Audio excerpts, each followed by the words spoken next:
Now that we discussed brand name, let's think about some of the other elements that could go around a brand name, and I'm going to talk about two that are extremely important. One is choosing a color, and color has very, very strong perceptual cues. We'll show you some of those things, but people associate a lot with different colors. And the other is this notion of choosing a slogan or a tagline, which can add additional meaning to the brand name. So let's start with color first. There's a few rules about color that you should think about. First of all, the best use of color, if you can possibly get it, is to own a color. And that's not very many brands can do it. There aren't that many colors out there, and to really own a color is pretty hard to do. But when you do it, it's extremely powerful. If you think about Tiffany's, and they own the light blue color box, you know, this is a globally known, this light blue box. This is such an important cue that the Tiffany empty boxes are sold on eBay, and people will purchase those boxes and then put another product, maybe not a Tiffany piece, in that product, but people getting a gift in a Tiffany box, this just shows you how strong the perception is, will think the product inside that box is higher quality. But Tiffany's light blue box is extremely valuable brand image for means very high quality, and many times with jewelry, unless you're an expert, it's kind of hard to necessarily judge quality. So people will use this light blue box as a cue for high quality product. Mary Kay owns the pink color. That's a very feminine business, cosmetics. Mary Kay gives away pink Cadillacs to their salespeople, and she has really used that bright pink to symbolize her business, and it's been very strong. Color can also be used within a brand to separate product lines. So different, American Express has different colored cards, the green card, the black card, the silver card, all these different kinds of cards. And you infer different qualities to the card as a function of its color. And that's used in lots of different products as well. You have to be careful with color because color can be experienced differently. It can be experienced differently across different platforms. So a lot of times if you're going to test a color, you want to test it on a computer or on a phone in real life. And the colors may vary a little bit. And when you want a color to really be identifiable with a particular brand, you want to make sure you have that consistent color across. And colors also can create very strong perceptions. If you look at a product line and you see some of the products are gold or silver or black and white, that cues luxury, and you just assume that that product's more expensive than more basic colors like a red and blue. So that those colors can just signal high quality just because it's gold and silver. Similarly, you see something that's blue or pink, you think female or male. Just by the color. It can be the exact same product, but the color changes, and you think it's for girls versus boys. So we know some theory about color. We know that there's two basic axes of color. There's the arousal axis, you know, how stimulating it is versus how calming it is. And there's the affect axis, which means how much people like it or don't like it. The affect axis is extremely important, but it does vary a little bit by cultures. Some colors are better liked in some cultures than others. What I'll show you here is kind of the way the US looks at it, and it may be different in different cultures. It is true that high arousal colors are like red and orange. Those create much more attention, much more excitement, and calming colors are more blue and green. That's pretty universal. But then also if you think about on that affect or that liking dimension, the blues and greens tend to be better liked colors in the US, where oranges and yellows are a little bit less liked in the US. And this may be different in other cultures. For example, orange is a very popular color in India. There's other rules about colors. Color's an interesting thing, and there's been a lot of research on color. And so there's certain things that we know about the way people automatically react to these colors, going back to that perception. So red, for example, as I mentioned, it's an exciting color. It gets attention. It's part of the reason why fire engines are red, or sometimes they're yellow. Both of them are very attention-getting colors. Red also means love. It means passion. But red also stimulates appetite. And so you'll see a lot of food logos like McDonald's, Pizza Hut, KFC, Wendy's, Chipotle. They all stimulate appetite, and they all have a lot of red in their logo. Blue, on the other hand, is a calming color, and it is not a good color for food. Blue actually is a color that curbs appetite. And some people have said that if you're on a diet and you want to try not to eat as much, having blue plates can curb your appetite a little. Blue, as I mentioned, is also a color that's frequently preferred by men. Green is a color that's tranquil, means health, it can mean money, it can mean nature. A lot of environmental companies use the green color to give you that green notion.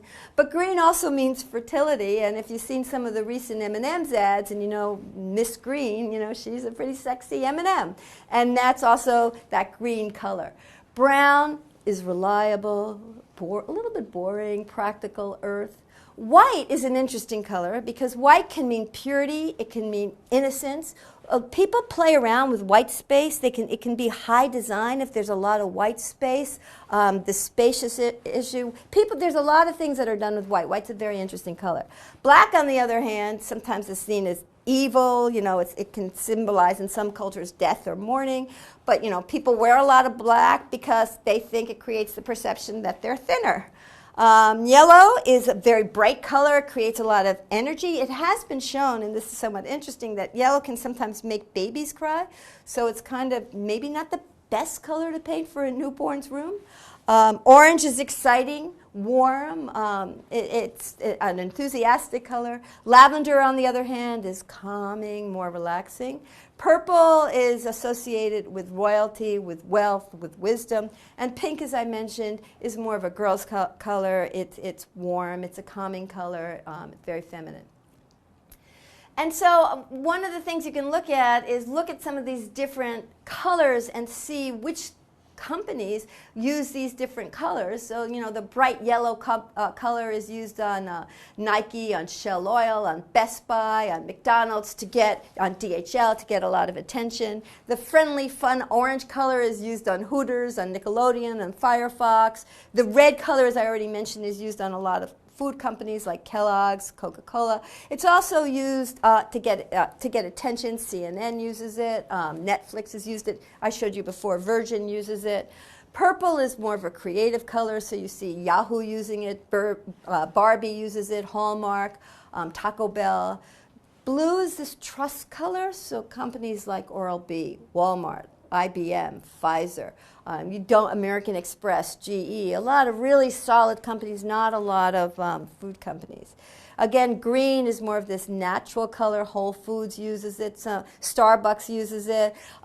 Some of the oil companies have used it to show that they have environmental leanings. BP has tried to use it. And then the gray, black, and white colors are more of a balanced color. So you see New York Times is a black logo. Apple sometimes has that silver apple. Mercedes-Benz is a silver kind of color. So those colors, silver and things like that, are more balanced.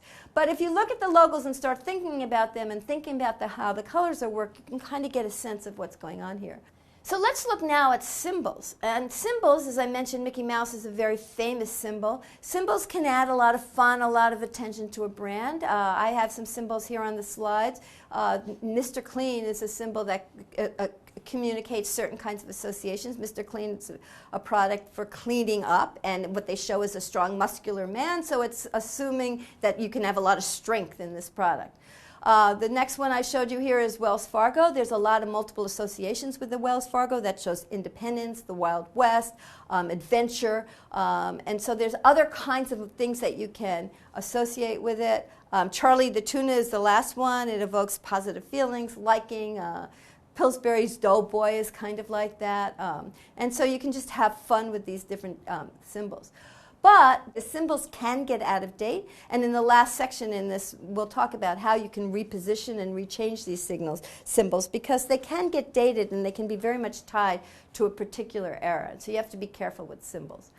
Slogans can be tailored to help the positioning strategy we talked about earlier, so that you have a brand name and you want to really communicate that brand mantra. One way you can do it is through your positioning strategy.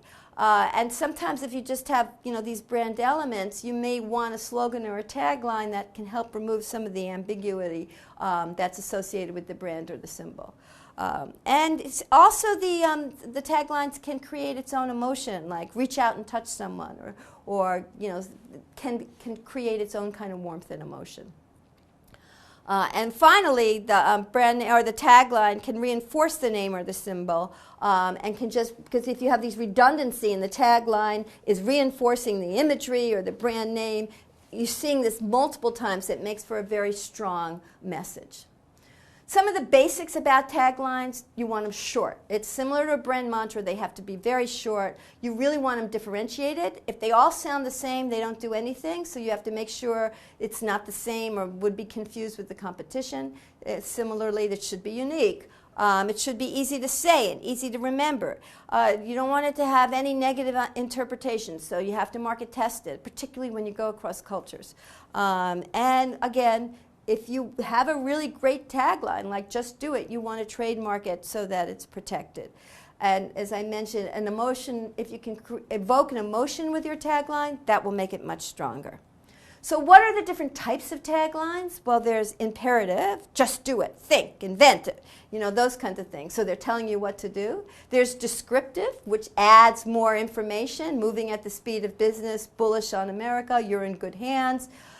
They can be superlatives, so the ultimate driving machine, there's no better way to fly, those kinds of things. Or they can be provocative and kind of clever. Got milk was one of those.